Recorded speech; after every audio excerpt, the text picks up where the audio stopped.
Hello everyone, I am आरती राजपाल। मेरा प्यार भरा आप सबको नमस्ते, आदाब, सत श्री अकाल और राम राम जी। ये देखिए पूरी गली सुनसान पड़ी हुई है और सुबह के 6 बज रहे हैं। लग रहा है मैं ही उठ गई हूँ, बाकी सब सोए पड़े हैं। लेकिन ऐसा नहीं है। सभी लोग अपने-अपने घरों में यार कुछ ना कुछ काम धंधा कर ही रहे होंगे, क्योंकि त्योहार होता है तो सबके घरों में इतना काम हो ही जाता है और लग रहा है जैसे मैं ही काम कर रही हूँ, बाकी सब सो रहे हैं। और मैं ना सुबह 6 बजे ही उठ पाई थी, कि पौने 6 बजे। सोचा था यार सुबह जल्दी उठ जाऊँगी, साढ़े 4-5 बजे, लेकिन नहीं उठ पाई। थकान ही इतनी हो गई है, क्योंकि कई दिनों से ना साफ-सफाई काम इतना हो गया कि बॉडी ने बिल्कुल स्वीकार ही नहीं करा कि तू सुबह उठ जा इतनी जल्दी। लेट हो ही गया मुझे। कोई नहीं, लेकिन फिर भी सारा काम समय से हो ही जाएगा, जल्दी-जल्दी करेंगे तो। तो छोले यहाँ पर उबल ही गए थे, नहा धो के सीधे किचन में आई और सारे टमाटर, हरी मिर्च, अदरक धोया, क्योंकि लहसुन, प्याज़ आज सब्ज़ी में किसी में पड़ना नहीं है। त्योहारों पे तो भोग वाला, प्रसाद वाला खाना बनता है, तो एकदम सात्विक खाना जो बनाना पड़ता है ना, इसलिए। तो यहाँ मैं ना छोले और पनीर दोनों के लिए एक साथ ग्रेवी तैयार कर लूँगी। पनीर की थोड़ी-सी अलग हो जाएगी, उसमें काजू वगैरह पड़ जाएँगे थोड़े से और छोले में नहीं पड़ेंगे। बाकी तो सेम एक जैसी टमाटर, हरी मिर्च, अदरक वगैरह वाली तो प्योरी एक जैसी रहेगी ना। तो मैंने सबको एक साथ पीस कर और भून कर तैयार कर लिया था। आधी ग्रेवी मैंने निकाल ली थी पनीर के लिए, कि जब बनाऊँगी उसमें डाल दूँगी। तो इस तरीके से पीस के मैंने तैयार कर ली और हलवा भी बनेगा थोड़ा-सा, क्योंकि अठावरी होती है। हलवा होता है, उसी से भोग लगता है। सुबह 11 वाली पूजा होती है, शायद आप सबके या सबके नहीं तो कई लोगों के तो होती होगी, मुझे लगता है घरों में पूजा सुबह होती है ना दीपावली पे। 11 करके भोग लगाया जाता है अठावरी और हलवे का। तो यहाँ पर थोड़ा-सा हलवा बनाऊँगी, भैया ज़्यादा कोई खाता नहीं है और अब वैसे भी मिठाई वगैरह इतनी हो जाएगी कि कोई नहीं खाएगा, लेकिन ना चाहते हुए भी थोड़ा ज़्यादा बन ही गया, फिर भी बच गया। तो देसी घी में मैंने सूजी को भून के अच्छे से और फिर पानी डाला, चीनी डाल दी, जितना सूजी उतनी चीनी, और फिर थोड़ा-सा सूखने के बाद में, गाढ़ा होने के बाद में डाल दिया ड्राई फ्रूट्स। हलवा तो बहुत जल्दी बन जाता है और फिर साथ ही में मैंने बना दिया उसके बाद में छोले की सब्जी भी बना दी थी, सारे खड़े मसाले डालकर, और डाल दिया था मैंने सारा एक साथ ही। ये वाली काफ़ी सारी लग रही होगी ना ग्रेवी, क्योंकि ये 2 सब्जियों की ग्रेवी है, आधा-आधा कर लूँगी। तो यहाँ मेरे हस्बैंड जो हैं वो पूजा कर चुके थे सुबह वाली, जो होती है 11 वाली। फिर मेरा बृहस्पतिवार है आज, तो व्रत रखती हूँ, फिर मैंने अपनी पूजा की यहाँ पर। और इस पूजा में भी काफ़ी टाइम लग ही जाता है, 1 घंटा करीब आराम से। और बेटियाँ दोनों अपने डेकोरेशन की तैयारी में लगी हुई थी। काफ़ी सारा तैयारी तो उन्होंने कल कर दी थी ऑलमोस्ट, और आज रह गई है बस रंगोली और 1-2 बंदरवान, जो मेन गेट के लिए बनाना है। तो ये बनाया है उन्होंने मेन गेट के लिए बंदरवान, बहुत प्यारा लग रहा था एकदम। और फूलों की सुंदरता का तो क्या ही बखान करा जाए यार, ये तो कैसे भी रख दिए जाए ना या कुछ बना दिया जाए, इनके ये तो मन मोह ही लेते हैं। तो ये दोनों कमरों के लिए उसने बंदरवान वैसा भी लगाया हुआ है, जो आता है बना हुआ मार्केट का, और ओरिजिनल फूलों वाला और आम के पत्तों का। तो यार बहुत सुंदर लगा। और ये शीशे को भी उन्होंने डेकोर कर दिया था आर्टिफिशियल पत्तियों से। और उसने दोपहर में ही ना ऐसा 2 ढाई बजे करीब रंगोली वगैरह सब बना दिया था। सारा काम अपना टाइम से हो गया इधर, और शाम की तैयारी भी मैंने ऐसे ही 3 बजे करीब कर दी थी ऑलमोस्ट, क्योंकि फिर यार इतना काम हो जाता है ना पूजा की तैयारी करने में ही। डेढ़ घंटे से डेढ़ पौने 2 घंटे आराम से लग जाते हैं, चौकी लगाना, सारी तैयारी करना पूजा की, काफ़ी पूजा की तैयारी भी काफ़ी हो जाती है।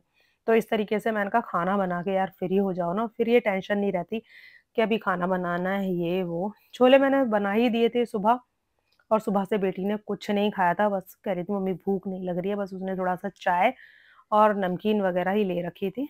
तो इसलिए भी मैंने जल्दी बना दिया कि अभी 3 साढ़े 3 बजे करीब, वो भी साढ़े 3 4 बजे करीब खाना खा पी के अपना थोड़ा-सा फ्री हो जाएगी, क्योंकि फिर तो पूजा के बाद में ही सबको खाना-पीना मिलेगा। 8 बजे तक का टाइम है पूजा का।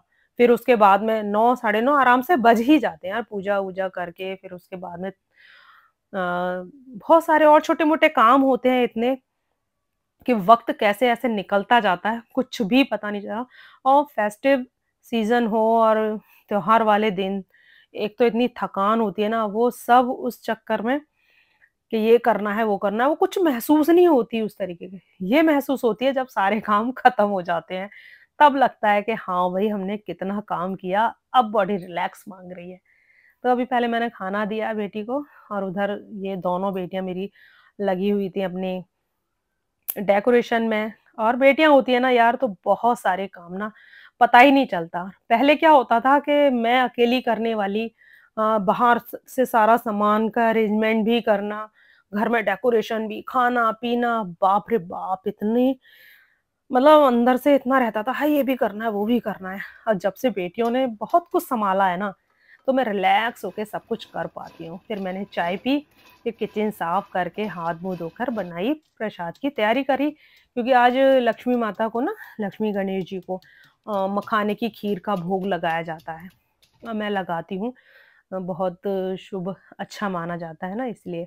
और ये उसने बनाए छोटे-छोटे से लक्ष्मी जी के पैर बहुत प्यारे लग रहे थे। सच में देखकर ऐसा लग रहा था कि वाक़ई में ही लक्ष्मी जी एकदम घर में आई हों उनके पैरों को देखकर।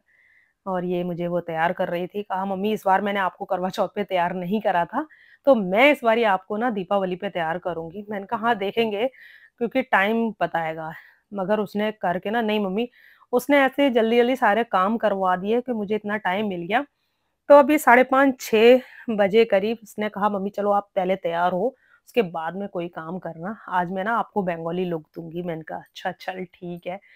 और यहाँ मौज-मस्ती करते हुए छोटी बेटी भी बैठी हुई है, सब लोगों ने हँसी-मज़ाक मस्ती करते हुए बस फिर हो गया पूजा का टाइम। 8 बजे तक का टाइम था। तो बस यहाँ सारी पूजा की तैयारी ऑलमोस्ट हो चुकी थी, पूरी तैयारी हो गई थी। वैसे तो दीवार पे ये लिखा जाता है हमारे यहाँ पे श्री गणेशाय नमः करके, लेकिन अभी मंदिर है यहाँ पर और कोई दीवार वगैरह है नहीं, तो सिर्फ़ एक सफ़ेद पेपर लगा के ना फिर मैं इसी पे ही लिखवा देती हूँ हमेशा शुरू से ही। और ये काम हस्बैंड का ही होता है, यही लिखते हैं उन इन क्योंकि ज़्यादा ये पूजा-पाठ में इनका मन होता नहीं है, तो बस दीपावली की पूजा हुई या एक आध छोटी-मोटी जो है वो करते हैं। देखो यहाँ पर ना पूजा की जगह उसने बेटी ने बनाए हैं लक्ष्मी जी के पैर, बहुत प्यारे लग रहे थे। और डोडो देखो सोच रहा है पापा कैसे बैठे हैं आज, यहाँ हो क्या रहा है? ये कर क्या रहे हैं सब? क्योंकि 1 साल के बाद ये वाला टाइम आता है ना, हम लोग सारे एक साथ पूजा करते हैं। तो इस तरीके से सब लोगों ने बहुत अच्छे तरीके से दीपावली की पूजा की और सबकी मंगल कामना करते हुए दीपावली की शुभकामनाएँ मेरी आप सभी के लिए। और ये देखो डोडो वहीं बैठा रहा। फिर पूजा के बाद में फिर मैंने दीपक वगैरह लगाए रंगोली पे और उसके बाद में हो गया अपना टाइम खाने-पीने का। 8 साढ़े 8 तो ऐसे ही हो ही जाते हैं, फिर उसके बाद में छोटे-मोटे काम करते-करते 9 साढ़े 9 का समय हो गया, सबको खाना-पीना देना। सब्जियाँ बनी भी रखी थी, खीर भी बना है, रायता बनी रखे। अब सिर्फ़ पूरियाँ निकालनी थी गरम-गरम, तो मैंने पूरियाँ निकाली और सबको खाना दिया।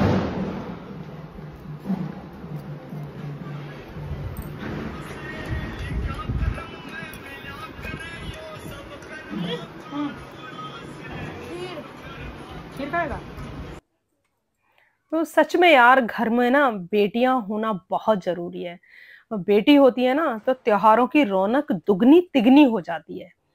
और इतना रौनक लगती है ना कि मम्मी ये करो, वो करो, ऐसा-वैसा। बस उनके बिना यार मैं मतलब मैं सोच भी नहीं सकती बेटियों के बिना यार क्या ही त्योहार हो सकते हैं। तो त्योहार हुआ, सब कुछ हुआ, परिवार जब एक साथ होता है ना तभी सब बहुत अच्छा लगता है। और ये मेरा डोडो खाना नहीं खा रहा है क्योंकि उसका आज मनपसंद खाना नहीं मिला। तो कुछ ऐसा फेस्टिव वगैरह पे ऐसा होता है ना कि कुछ उसको ऐसा मनपसंद दे नहीं सकते उसका, तो बहुत नखरे कर रहा था। और नीचे कोई आ गया, बेल बजी है तो चिल्लाने लगा कि कौन आया है गेट पे। दीपावली है तो कोई ना कोई आता-जाता तो रहेगा ही। तो इस तरीके से मेरी पूजा संपन्न हुई। और आप सबके घर में किस तरीके से पूजा होती होगी, आप भी मेरे साथ कमेंट कर सकते हैं मुझे। और यहाँ फिर थोड़ा-सा फ़ोटोशूट किया बेटी ने, बोली मम्मी चलो आप और पापा जी दोनों का फ़ोटो करती हूँ मैं, निकालती हूँ। तो मैंने कहा चलो ठीक है। तो थोड़े बहुत फ़ोटो लिए और फिर चेंज करके आराम से मैंने बाहर का नज़ारा देखा, लोग पटाखे वग़ैरह चला रहे थे। तो ये वाला दीपक होता है ना तेल का, इसको थोड़ा लेट जलाते हैं पूजा के बाद में, ताकि ये सारी रात सुबह तक जलता रहे, और कच्ची पारी इसके ऊपर रख देते हैं ताकि इसमें काजल आ जाए, और रात को सभी लोग लगाते हैं इस काजल को। तो यही मैं वेट कर रही थी कि थोड़ा-सा काजल तब तक बन जाए और हम सारे लोग लगाएँ। तो अगर मेरा ब्लॉग अगर आपको पसंद आता है तो प्लीज़ लाइक करिएगा। Bye bye.